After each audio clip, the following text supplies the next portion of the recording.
Hello, everyone. I'm Abhinav Jain, and this is the Real Abhinav Audio Experience. Welcome to the Real Abhinav Audio Experience.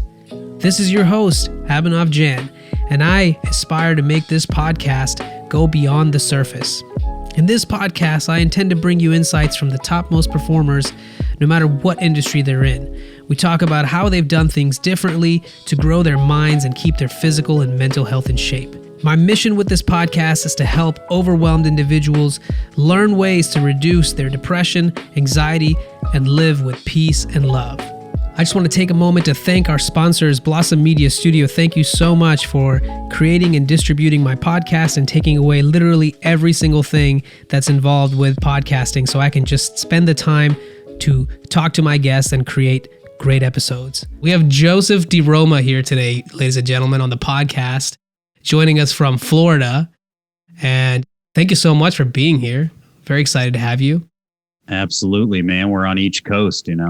Seriously, we totally are. We could just go, You see the sunrise, I see the sunset. Let's do it. It's fantastic. So, how have you been? Ups and downs and all arounds, man. Back in it. It's 2021. Yeah, I feeling good about this year. And, 2020 was a year for the ages, I think, not only for myself, but the world and making the best of it. Just like I do everything else, but, had its challenges, had its fantastic blessings. And now we're in 2021 and feels like there's some relief for some people, or it's like, okay, we can get a fresh start here. So, yeah, I mean, psychologically for sure, right? Because every year we try to look at the new year as opportunity for more hope. And last year being the way it went, you would only expect it to get better, right? So I don't know how it can really get too worse than last year. But nonetheless, on a positive note, I think it was a great year for me as well. I would say there were ups and downs, especially towards the end of the year. I feel like I had a little breakdown where I felt like I regressed.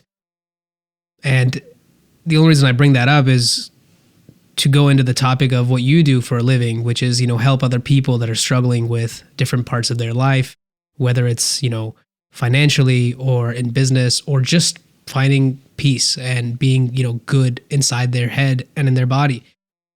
What's interesting to me about this whole field and something that I've gravitated towards is there's just so many different ways of approaching it, but at the same time, it comes down to some fundamentals.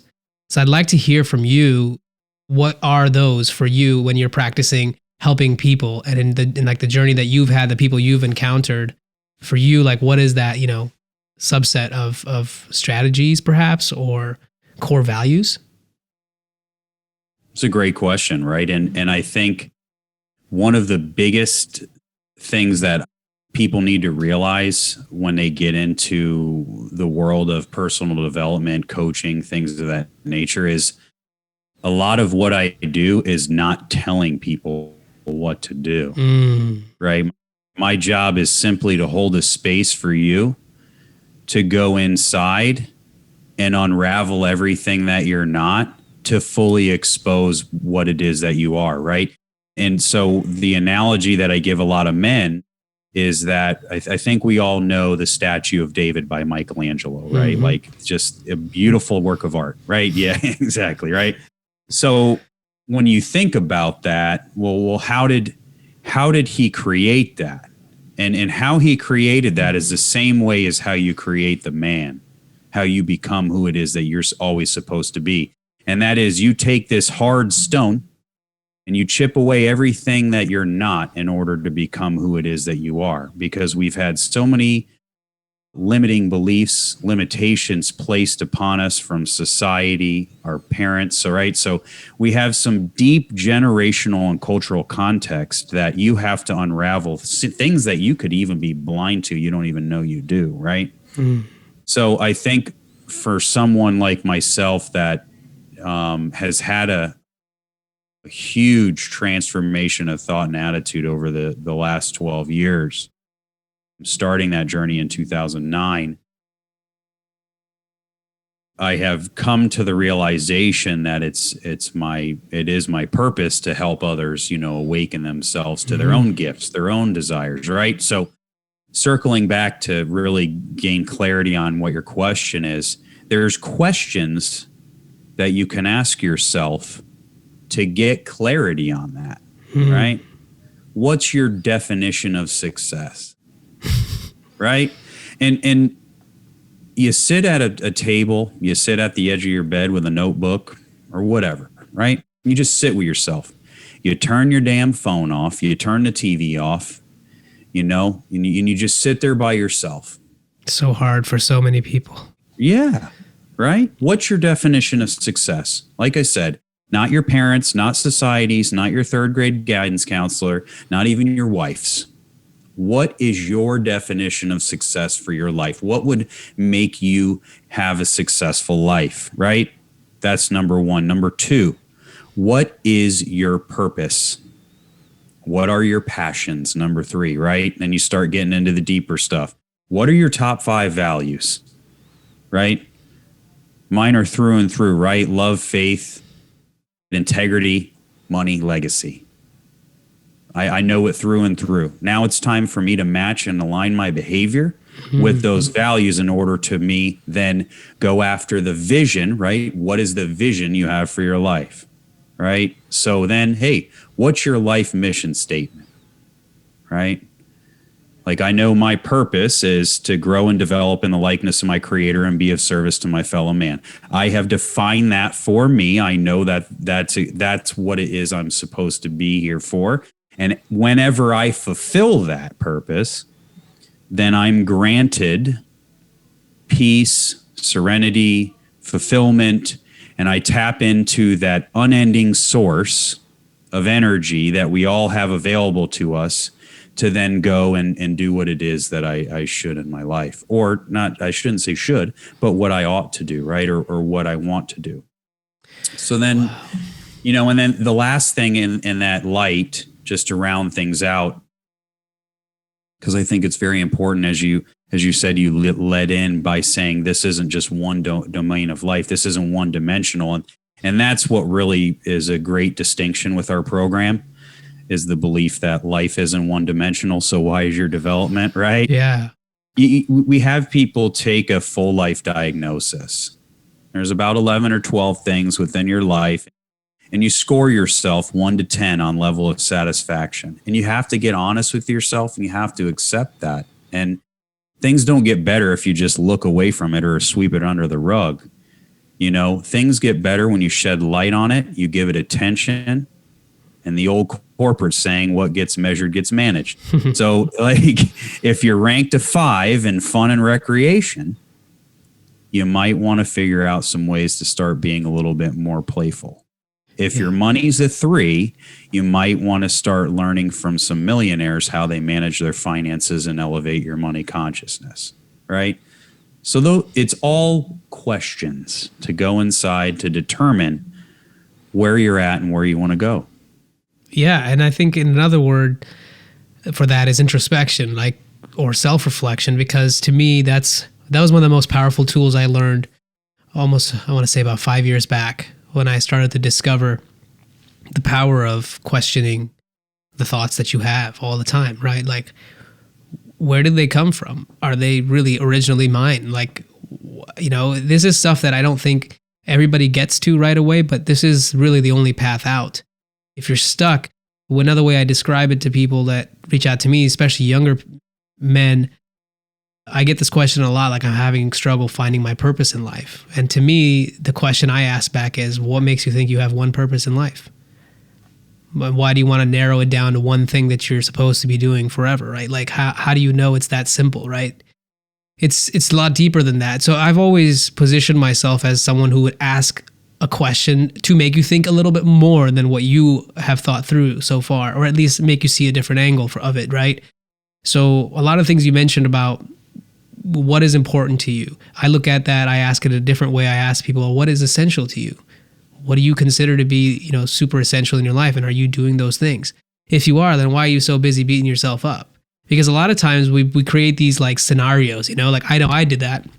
You were talking earlier about I've got a quick favor to ask of you.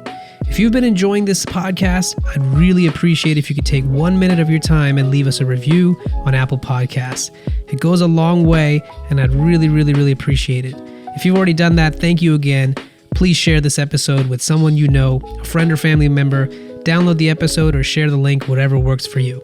Now let's get back to it. I forgot exactly what you said, but I could relate to the stone analogy that you were saying around like carving, because back in the day when I got into bodybuilding, I would take that analogy. You know, I think there's a video of Arnold talking about this where you take yourself as like a sculpture or, you know, an artist, and you're trying to sculpt your body to look a certain way.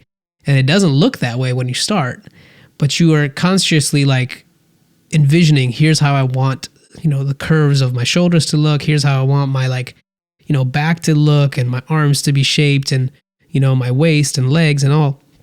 And while you're doing that, you're just continuously visualizing the end result of what you want. And then before you know it, you know, sometimes it can take years, but you will start to see progress, you know, and when you do, that's when you get the confirmation of what you're doing is working.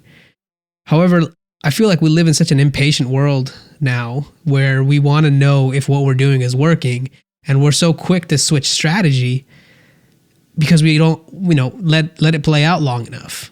I would like to hear from you around this, where I have a trouble with this because some of these things that we're talking about are very simple. Like, I think we've already covered pretty much the summary of like self-help. Talk to yourself. Like, what is it that you're actually like thinking about and having that narrative inside? Like, let's look at that.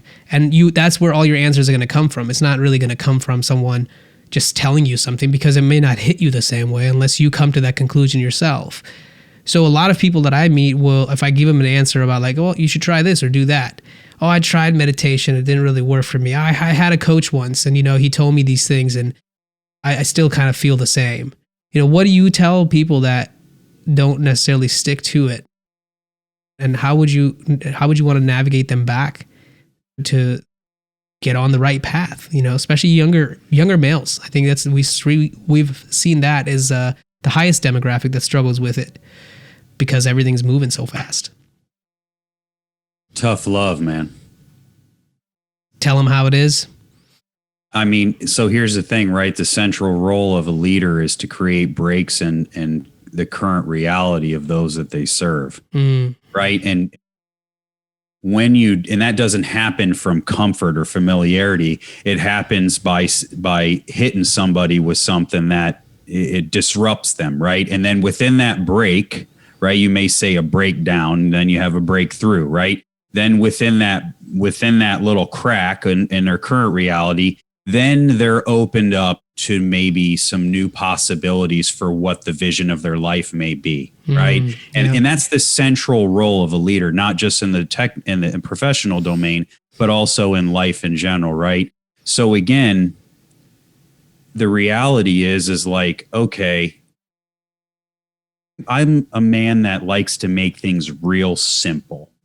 We can agree on that. Like, okay, like for instance, the example. Well, South Beach diet just won't work for me. You're right. You're so special that it's worked for millions of people that it's the diet's fault that you can't stop stuffing your face with M&Ms every night. You know, or meditation, I've tried that. It just really doesn't work for me. You know what? There's millions of people that have been doing it for thousands of years. I'm sure that they've all done it because it does nothing for them. And you're right. And all of those people are wrong. Right? It was the same thing with me.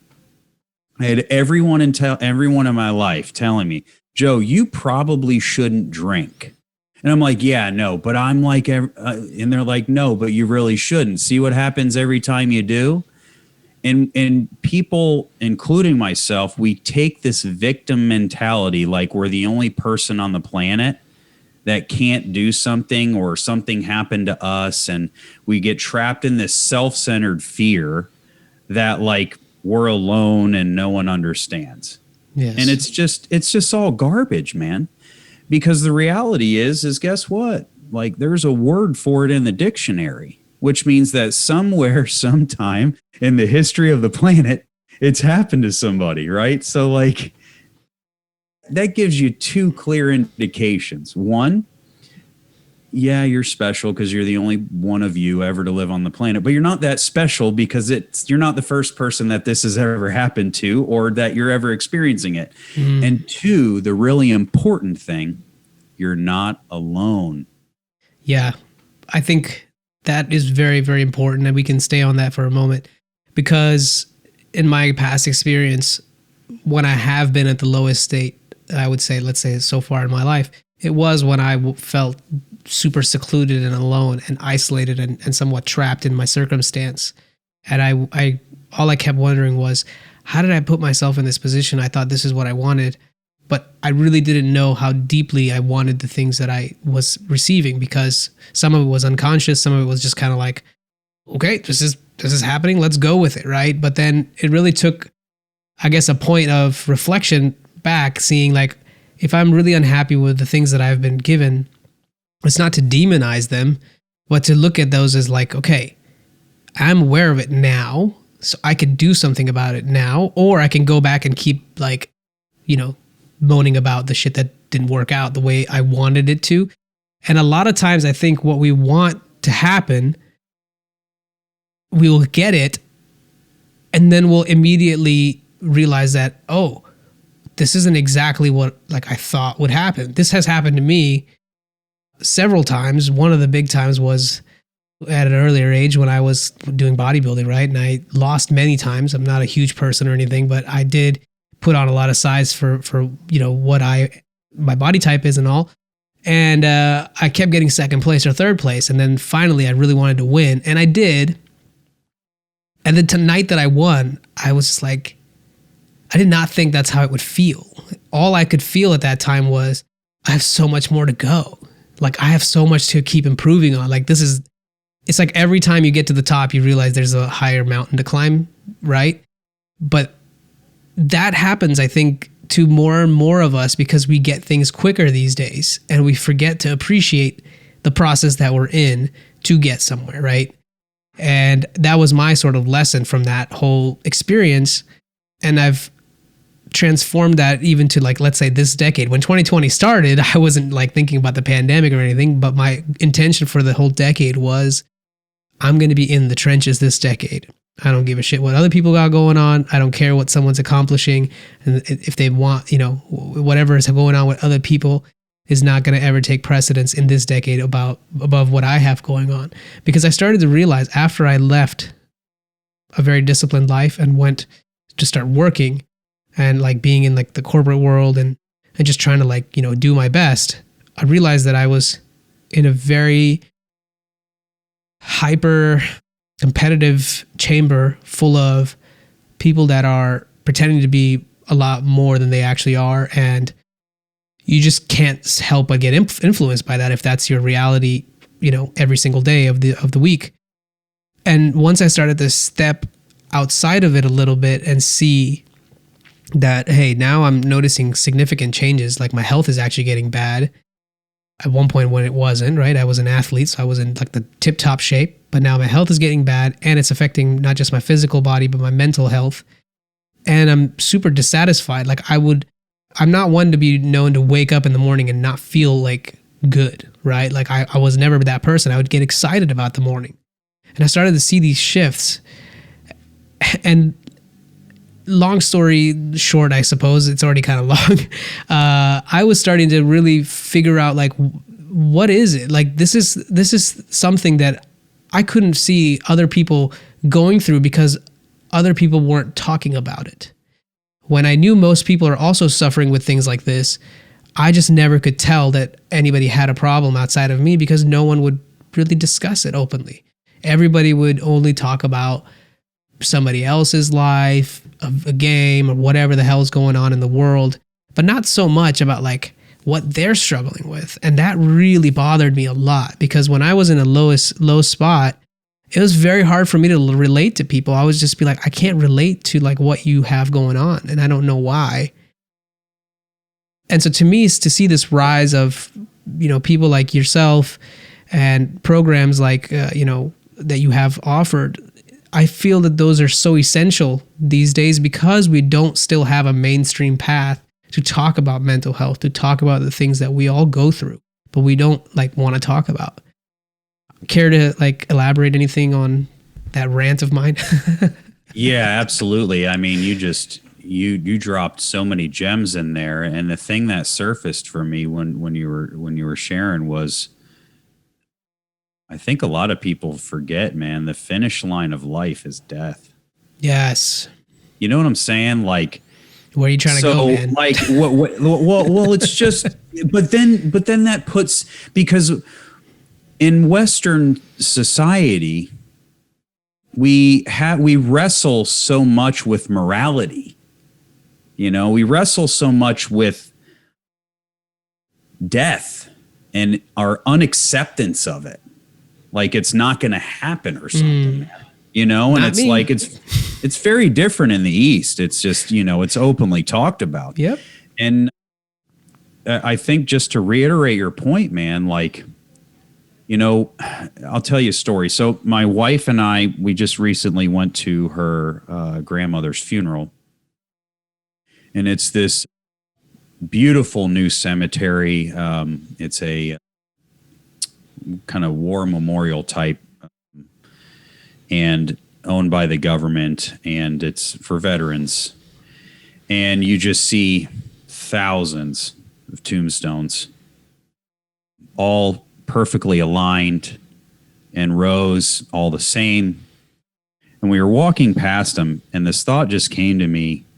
You know, we put the birth date and we put the death date. And those are like the highlights and with the name. But the thing with the most substance on the whole stone is the hyphen. And I'm walking past these stones and I just got this thought of, I wonder what all those hyphens meant. I wonder for me in my life, how much participation will I make sure that I have in my hyphen, right? Because for 12 years of my life, I didn't fully participate in my life. So talking about what you were saying in terms of really enjoying the process rather than always focusing so much on results. I'm not saying that results don't matter. I'm not saying that goals don't matter. It's always important to have something to strive for. That's what makes me better. But what I would say is the most important thing in my life is the becoming process, is the evolution of Joseph Diroma. And yeah, that job's never done. Neither is character building. But you get to a point where someone like myself that sat on the sidelines of my life and was the perpetrator of injustice, did a lot of terrible things. And now you're on this side and you say, you know what? I just want to experience as much as possible. And whether that's sadness or disappointment or happiness or joy or fear or anger, or all of the large range of emotions that we get to experience and use within our life, and just experience those things as much as possible, and not at all sit there and always try and control everything, but simply just allow things to flow and let it go, right? So let's take this conversation to the next level, right? 90 minutes before our talk right now, I just found out that a deal I've been working on that could be life-changing for me and my business partner, the person went with the other business and we didn't get the deal. Oh. Okay? So now you have to start over and do, like you said, the ups and downs of business, right? And I'm saying, sitting here with you right now, that's the space that I'm in. But guess what? You show up, man. You show up. Yep. Because feelings aren't facts. Ooh, so good. And so let's take it to another level. I'm feeling deflated. I'm feeling a little bit down. I'm feeling disappointed. I see you. I immediately feel better. Then I see your wife and I'm lit up. we joke and laugh, and all of a sudden, all of that was renting space in my head is all wiped away simply through the connection of you and I. And to think that it's any other way, that I don't get charged up from the emotional contagion that's very real, and the energy, even over a Zoom call, that's what it's all about, man. Yep. That's what it's all about. And the more that I get out there and do that and be my authentic self with whoever I am, my highest integrity, I'm living in a space where my self-worth is also up there, my confidence is up there, and my purpose is up there. Because all I'm doing is being me. And for so long, I hated that. I hated me. So it's like, how do we get more people awakened to that? How do we get more people awakened to the realization that that's the space they need to be in? You know, I was like you. I was in the corporate office, and I was that guy that raised my hand in front of 100 people and would ask questions. I just want to know. I'm curious. Or I would put my hand up in a meeting and say, hey, I was totally wrong about this. I think we should do this instead. My boss, I remember my VP one time said, what'd you just say? I'm like, I said I was wrong. He goes, really? I'm like, yeah, I was. Let's move in this direction. It's like a sin to admit that in like corporate. What the hell? Like, but he liked it. He liked that I did that because it was so out of the ordinary. Maybe I should keep a list of all the things I was wrong about and just check them off, because it grows every day. It grows. If we all did that, we would be in a much better place. Well, I want to go a little bit into this then. In your experience of how you've navigated your journey so far, I'm starting to realize the importance of creating a routine that you want to stick to. Not have to, but want to stick to. Because it's super easy, like, you know, and I'm not saying you do this particularly, but a lot of folks that are in the self-help or self-development space, you know, kind of talk about the same several like activities that you should do, but not every activity is for every person. So you really have to find a way to negotiate what it is that you're going to be willing to do on a consistent basis. For example, for me, I'm not going to consistently wake up at 4 a.m. unless I absolutely have to. I have at one point in life, and that's when I was in a competitive, state where I wanted to win, and I was really driven by all the wrong things you could think of. 2 a days. Yeah, I was 2 and 3 a days sometimes, man. 3 a days, yeah. And I'm like popping caffeine like it's vitamins. Seriously, I would take like 200 milligram pills like 3 times a day. And to a point where I could take a pill and go to sleep. It wouldn't even work. We'll leave that aside. But point being, the whole... I'm very, my personality, I suppose, is very extreme in the sense, like, I will either want to go like too crazy or do like nothing at all, right? So for the longest time, I've been trying to balance. And that's where I find I'm the best, is if I'm balanced. You should know your limits. And the only way you know them is if you push them. And you should know how you are when you're completely like non-attached or don't have to do anything, right? If you don't know what both those spaces feel like, it just feels like you haven't experienced like the potential of your living capacity. So for me, the framework that I've come up with for me is like, okay, I need to make sure I meditate. Right now it's twice a day for me. I'm not prescribing any of this to anybody. Twice a day of meditation for me, exercise at least once a day. And that's not like I haven't gone to a gym in over a year. So it's more just, at home. And also for me, where I'm here nearby the beach, so I'm riding my bike every day as much as I can, try to do it for 20 to 45 minutes a day. And to me, those are like non-negotiable activities. Like if I don't put them in that category, then they don't take priority over me getting a call with a customer or me getting on a, whatever business related thing or personal, like family related thing. I'm not saying that you shouldn't, be realistic about what's going on in your life. But I've realized that if I don't do those things that I have set to be non-negotiable for me, then I'm not in the best place that I can be to be in front of other people. And it's a disservice to them if I don't do these things for myself. So I want to hear about like what is like in the space that you're in and the people that you've helped and experienced, like what is it to that, you know, from your perspective? Like, well, how do you see that process?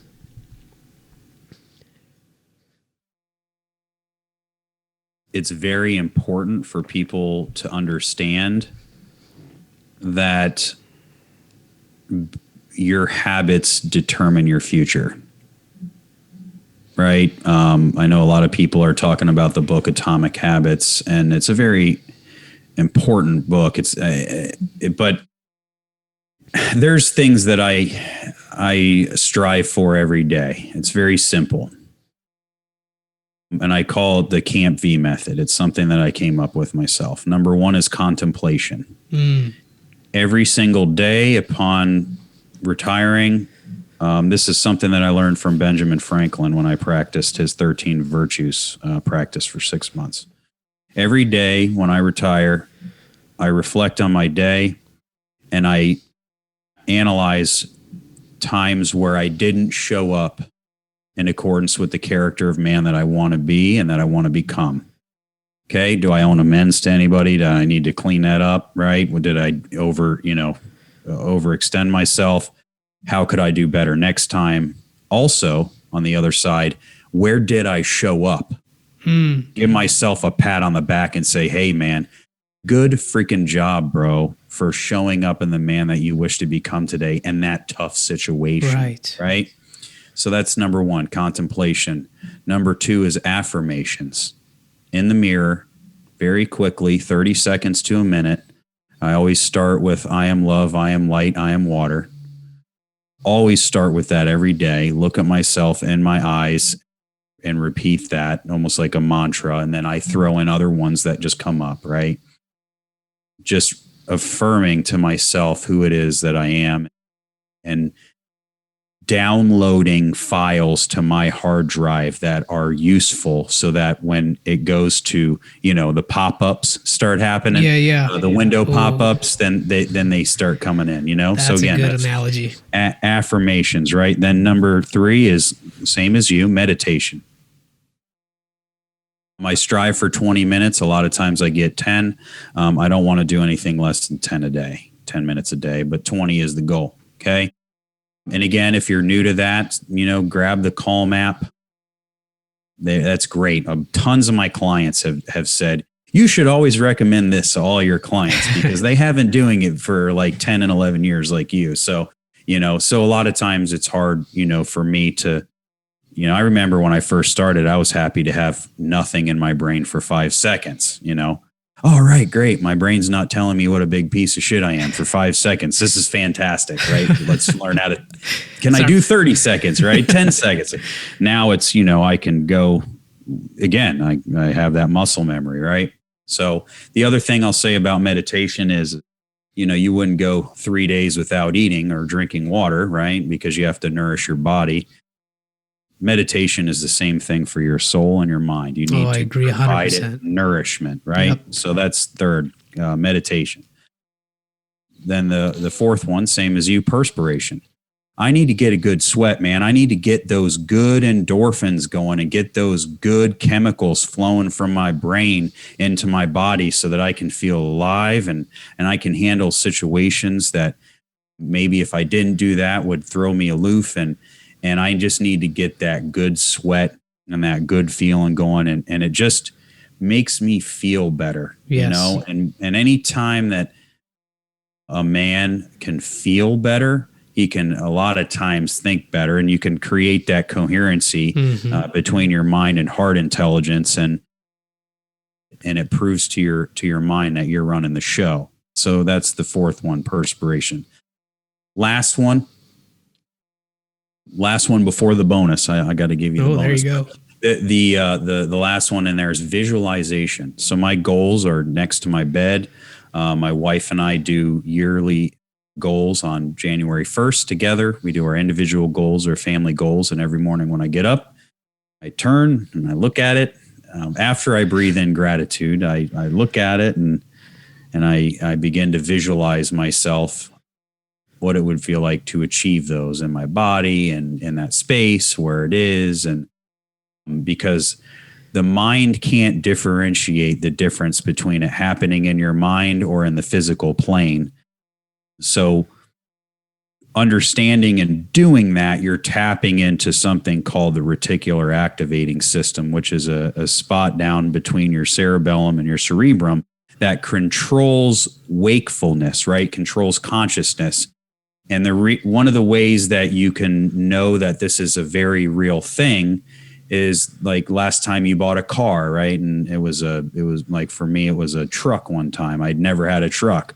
Well, all of a sudden I started seeing Chevy Silverados everywhere. It's not that they weren't there before, but it's now my mind had brought it into the current reality, the scope, and had manifested it into my reality, right? Mm-hmm. The same is for our goals. The same is for what we want in our life, right?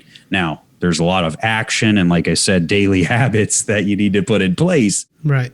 But you need to leverage the power of your mind that everyone has available to. Now, the bonus and maybe the most important thing, whenever God or the universe, whatever it is that you believe in, provides you an opportunity to be of service to somebody, you need to act upon it, because that is the juice. I call it the juice. That is what I was searching for in a bottle and a pill and a powder and a woman. It was what I was searching for in a bank account, a job, and a car, and a clothes, and a Gucci shoes. That is the juice. And when you got the juice flowing in you, you can do and achieve anything and be anything you want to be. And it's all contingent on your ability to love his other children well. I want to take another quick moment to thank our sponsors, Podcast Backdrops. If you do any kind of video content or pictures online, or you're doing any sort of selling over Zoom calls, you really need to check them out, because it will make you look professional from the get-go. Having your brand, your logo, and what you're all about behind you, hiding all your clutter, makes you look so much more professional when you put yourself out there on the internet. So check out Podcast Backdrops if you want to level up your game. That's so beautiful, man. I agree with pretty much all those points. I don't think I have too much else to add on top of what you said, but I think there's something to be said about realizing that you are in service to everything that's functioning at all times, whether you want to be aware of it or not. I think your landing page has it very well put, like life is happening. Participation is optional, right? And what that really speaks to me on is I've had this realization many times when I notice my mind is bringing up something repetitively, especially like recently it's been around like time wasting. This concept of you're wasting time. You know, your parents tell you stop wasting time from a young age when you're doing things that you shouldn't be doing. So it kind of registers in this weird place because, you know, the whole thing of time is not really, it doesn't make sense. I mean, it doesn't really make sense now, but it doesn't definitely make sense when you're a little kid. But the way I've come around from it is, even if I don't do anything, the time is obviously going to keep moving. If we were to measure it, you know, it's still moving. It doesn't ever stop. So if I can't ever control time, what makes me think that I'm wasting time in any sense of the way? If I'm doing something and I don't consider it a waste of time, time is still wasted away, so to speak, right? It's not like I've stopped time in the time that I'm not doing something against, I guess, my standards. I think you maybe follow what I'm trying to say. But this concept of like what you're doing now is good and important versus what else you're not doing is bad and a waste is, I think, super highlighted on social media these days, because we see like, you know, if you're not trading stocks, or if you're not doing, you know, if you don't have your drop shipping business, or if you don't have, you know, your Instagram all this, that way or the other thing, and then you're missing out. Like, we create this sense of you're not optimizing and doing what you could be to the best of like your situation, which sure, that's a question that we can like dig into, but it's so easy for us, and I'm only speaking about this because I've suffered from it and I still do to a degree, which is that like, how do you then stay true to what it is that you need to be doing? Not what someone else is telling you or showing you exists, but what truly is it that you got to be doing? And my conclusion from that is you have to like set up the game the way you want to play, right? And then you got to honor that game. If it's not working out, go back to the fact that you made the game this way. This is what you wanted to play. So if the business that you have is giving you grief, get rid of it. You don't like it, don't do it, right? Like, why complain about why it sucks and how it's not going the way you wanted it to? You set it up this way. You wanted to have a business. So I'm going in this roundabout way to kind of come back to the fact that we don't really control time, and I think we're aware of that, but not most of us consciously like acknowledge that's actually happening. Like right now, you and I are talking. We're like an hour closer to our death, right? But at the same time, it doesn't seem like a waste to me because I'm getting your energy, your attention, your presence. Meanwhile, I could be sitting here on my phone for an hour, walk away with no tangible anything, and feel like I've just like wasted an hour of my life. So many people go through this. If I'm going through it, other people are going through it. That's probably a good rule of thumb to keep in mind. So you never feel like you're the only one or isolated. What do you think in terms of one of these things I've mentioned is like the fear of missing out, but so much of probably your business is online. We were talking about Clubhouse a little bit before this, which is not a visual platform, which is cool. I think it's a little different. You have nothing to compare to. Yeah. But what do you see? Like, are you comfortable with the amount of time that we spend on screens these days and how that's affecting us? Like, what do you think about that stuff? That's a good question. In terms of screens, I don't know. I think the overarching theme from what you just said is we're always at choice. You can do whatever you want as long as you're willing to pay the consequences. That last part is the most important part. Because, you know, like even in the statement on your website, participation is optional. It doesn't mean that you don't suffer the consequences of not participating. If you don't take care of your body, it's going to deteriorate worse than it already is. If you don't eat, obviously that's going to have, or if you overeat, both of those are going to have issues. So just because you choose to like not participate in the problem at hand, so to speak, right? Not necessarily everything's a problem, but if you're looking at them as that way, you don't participate, that doesn't spare you from the consequence. I'll throw the ball back to you. Well, I mean, think about it this way. Take out the word time and replace it with life. Yeah, you're wasting life. Because time is something that we created for measurement, and it was pretty recent in the history of man, right? It's like it has, in some sense, very little importance. It does. It just, like I tell people, I mean, I haven't used an alarm clock in over 3 years. You talked about 4 a.m. the other day. I got this wild idea. I'm like, I need to start waking up at 4 a.m. I feel like everybody gets that idea sometimes. Yeah, you're like, oh, I want to be in the 4 a.m. club, and then let's do it. It's like when I do something, I just do it right away. I don't allow the law of diminishing intent to kick in, and then 2 weeks later, I'm still talking about I need to do the 4 a.m. club. I'm like, I'm doing it tomorrow. My wife's like, oh, here we go again. But here's the thing: when this is the difference, when you're the one that's running the program, I didn't set an alarm clock, man. I told myself with every fiber of my being, I'm going to wake up at 4 o'clock in the morning. And you did. I woke up at 3:58. That's so crazy. I tell people the next day I woke up at 4:12. Dude, that there's something to that I think it's hard to quantify to other people, but I've lived my whole life that way. Like, I've realized the only way you beat your mind is you don't negotiate with it like on when you're going to do it. You just do it, and then things like, wait, we're doing this? Yeah, we're doing this. Yeah. And now it's like your friend, because it's like, okay, we're doing it. Let's keep going. And I think I'll give you another example. Go ahead. because I do a lot of little things that, no one even knows about. You know what I mean? I just do them with myself to challenge myself and continue proving to my mind that I'm the one running the show, right? Like I worked at an office in 2019. After about a month in, from February until December, I parked in a different spot in a parking garage every day because I had to be conscious of where I parked. And in that time, there was only 2 days I forgot where I parked. 2 days, bro. That's a lot of days. Like I was very conscious. Put your socks on different feet every day. Tie your shoes differently. Hold your fork with the other hand. Brush your teeth with the other hand. Like, But I think even just recently, I'm doing the cold shower thing. I started on January 1st.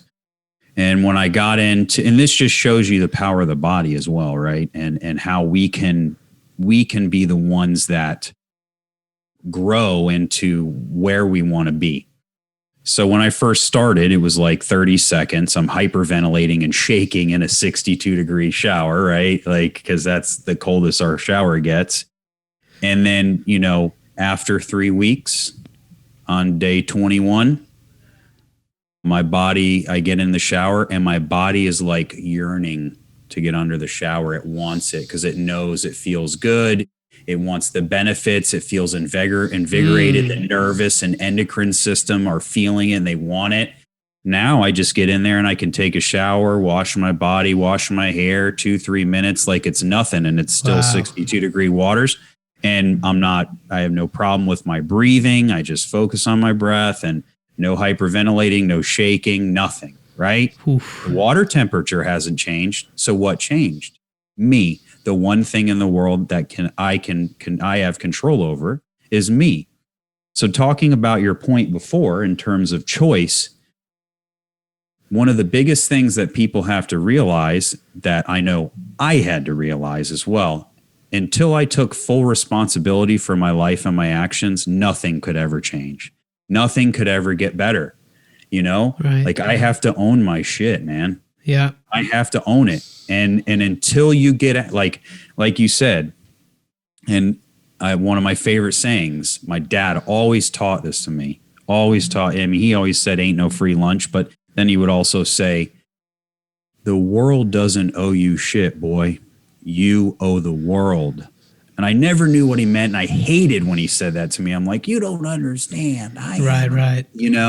And now when I finished explaining to you the things that I strive for every day and I gave you the bonus, that's essentially the reason why I do that, is because I feel so grateful quite often, year after year. I have maybe 8 or 10 rough days a year.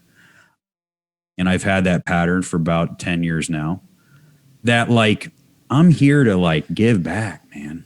Because I know what it's like on the other side. I'm lucky. I got to experience the full range of life, like being an absolute nightmare and totally destroying stuff and relationships and myself. And now I'm in this place of peace and joy and gratitude, disappointment, sadness, and all these things. But I get to experience those things. And people look at them like, oh, no, it's like, damn, man, Right. And also, I think if you hadn't been in a previous, part of your life the other way, you wouldn't be able to probably recognize in other people what you've built up in yourself now, like, kind of climbed out of the trenches. And now you're able to recognize when you see someone else that's in that same place that you were in.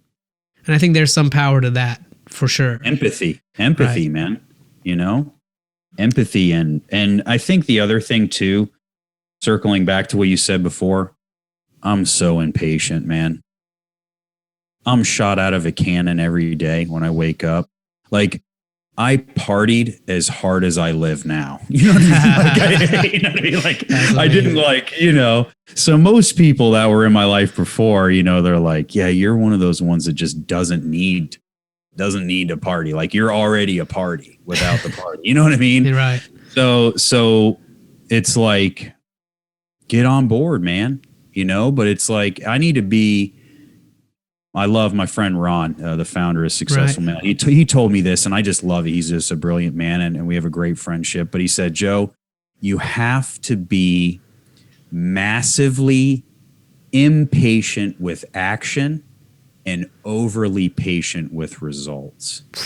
That's a gem. Yeah, and you know, one of my other mentors, we used to call him Father Time. He always say, Joe, time is an acronym for things I must earn. It'll get better with time, man. Time. Things I must earn. Dude. That's good. That's very good. I like that a lot. I saw that you like philosophy to a degree where you definitely studied it more than the average person. I'm curious to hear what you believe we're all doing here on Earth, on this planet. What do you believe, like, on that, you know? I believe we're all put here for a reason. Okay. Tell me more. That's first of all. So buried deep within all of us is a gift that we're supposed to share with the world. And I kind of alluded to it earlier, right? You know, we're no different than a seed, right? Mm-hmm. Like, you don't look at a seed and be like, oh, there's a tree. But where does a tree come from? From the seed. From the seed. We're no different. I feel as though that buried deep beneath everything that I'm not is everything that I am. And one of my heroes, Dr. Miles Monroe, said it best. You know, he taught a lot about in the Christian domain about Jesus, and he talked about how, you know, Jesus manifested himself. His job was, he was a carpenter, right? Right. But his work was to the realization that he was the Son of God, and that he then took around and awakened other people to the reality of what it would be like to follow him, and that through him you could get awakened to this connection with a higher being, right? Mm-hmm. And he manifested himself into being the Son of God. Now, I don't believe that I'm God. That's not what I'm saying. But I do believe, just like him, or just like in the Hindu culture, people claim to be realizing that they're God all the time, and it's perfectly accepted in their culture. To us, it's like, what? You know? Right. But for us, it's about realizing what it is that we're supposed to be and who we are, and going through that just waves and waves of junk of society's imprints, our parents' imprints, all this stuff, and we have to wade through all that to become who it is that is, right? And so, that being said, when we are on that path and we're doing that, we're living in our highest integrity, right? And integrity is the most important thing on the planet, in my mind, my belief, right? Because one of the deep teachings of Socrates is that nothing can ever happen to a man so long as he keeps his integrity intact. Like, real personal catastrophe happens in corruption of the soul. Oh, right? That's so good.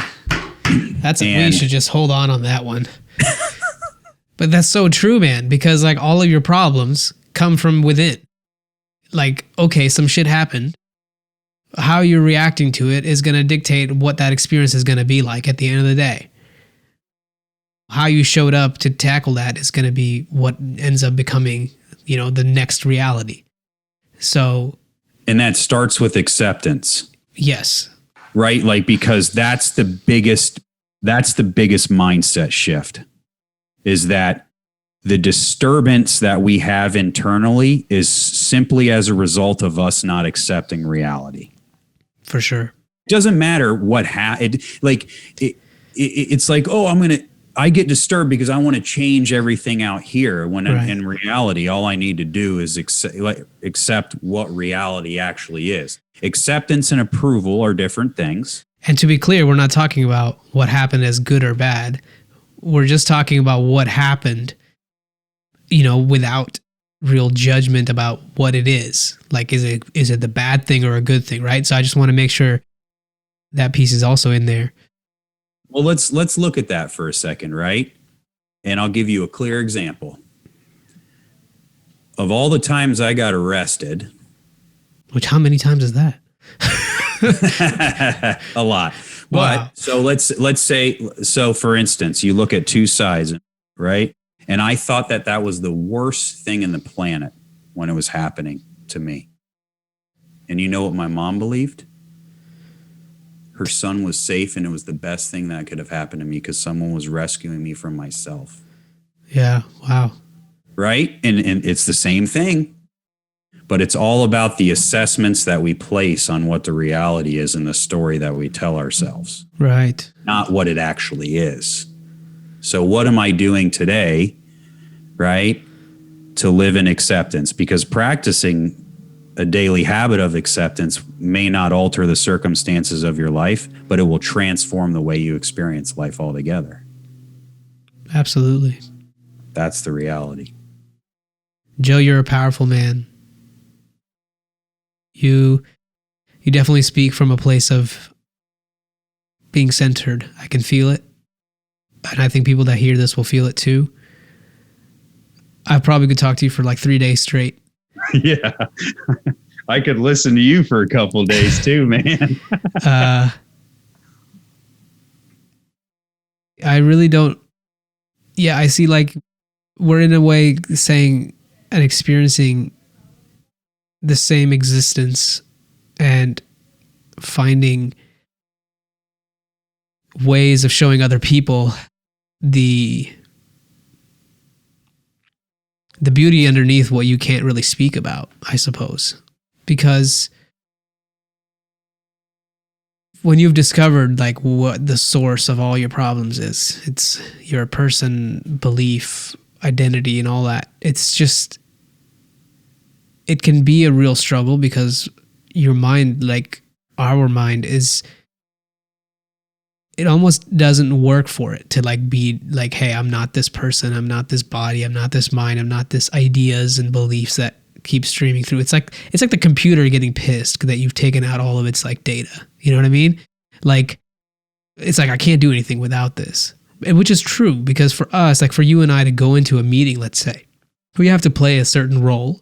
But if we're aware that that's what we're doing, then it doesn't feel like that's all there is to me, right? But the mind only works when it's super in belief of what like it's doing in its entirety. Like it has to be somewhat consumed by what you're doing, right? So it does it diligently. Like think of any kind of job or anything even mundane, like an assembly line worker, right?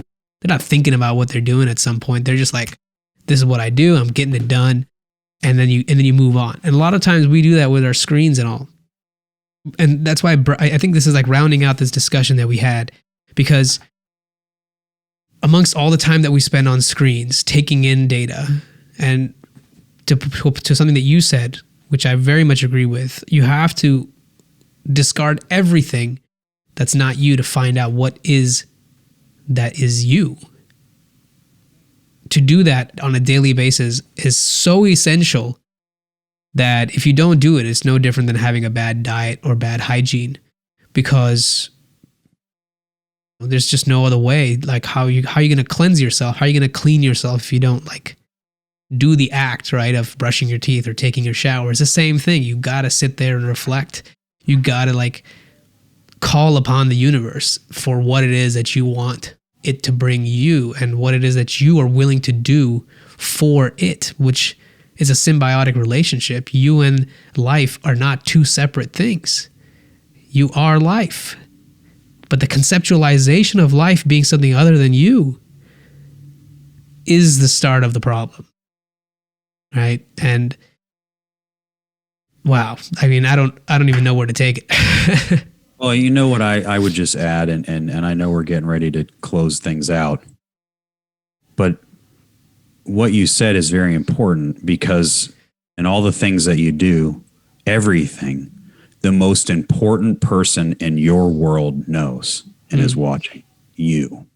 And that's integrity, right? Yes. Like C.S. Lewis said, integrity is doing the right thing when no one's watching. That's character, right? But the reality is that every time you don't brush your teeth, every time you don't make your bed, every time you don't do these things that in the back of your mind you're fighting with yourself, knowing you should do it and you don't. Right. It's just logging these things, logging it, Yep. logging. Yeah, see, Joe, you let yourself down again. Yep. You did it. But if you just always do it and you fulfill your responsibilities, responsibility breeds freedom. Yes. Freedom from you. Freedom from the belief that you're something that you're not, right? Right. So my call to action for everybody, everyone that I always work with, is raise your integrity by doing what you should be doing all the time, even when no one's around. Self-worth is always in perfect harmony with integrity, and confidence is always soon to follow. Yep. Do your best and fuck the rest. Because really, like at the end of the day, if you did everything that you were going to do to the best of your ability, you've left it to the universe now. It's not in mine or your hands. So I think that's a good place to close out. What do you think? I'm feeling it. Yeah, man. Let's shut it down. And Good. This has been a fantastic conversation. Joe, thank you so much. I'll say this to end it. I had that deal 90 minutes ago that didn't happen. And I came into this conversation deflated beyond belief. And I can't tell you how filled up I am because of this conversation. And that right there, my friend, is the power of connection, the power of generative conversations, and exactly what I needed. So I thank you for this space. Thank you, Joe. I appreciate you. And I hope we get to do this again this year. I'd love to, go a little deeper more with you. I love Ron. We've had him on. We're actually working with him on a project, sending him a backdrop. Would love to see if anything we can do like that to help you out with your, endeavors this year. And if you're ever out in the West Coast, you don't even have to ask. You have a place to come. So if you're ever out here, we got your back. Thank you, man. Appreciate that. All right, everybody. Check out Joe. We'll have all the links and descriptions on how you can get in touch with him if you'd like to work with him in the description of this podcast. And we'll see you next time. Thank you for checking out this show. I really appreciate your time, and I can't wait to hear from you. If you want to give me any feedback or want to get in touch, know someone that I should put on the show, reach out to me on Instagram, TikTok, LinkedIn, wherever you are online. You bet you can find me there. Just search for The Real Abhinav. Thank you, and we'll see you next time.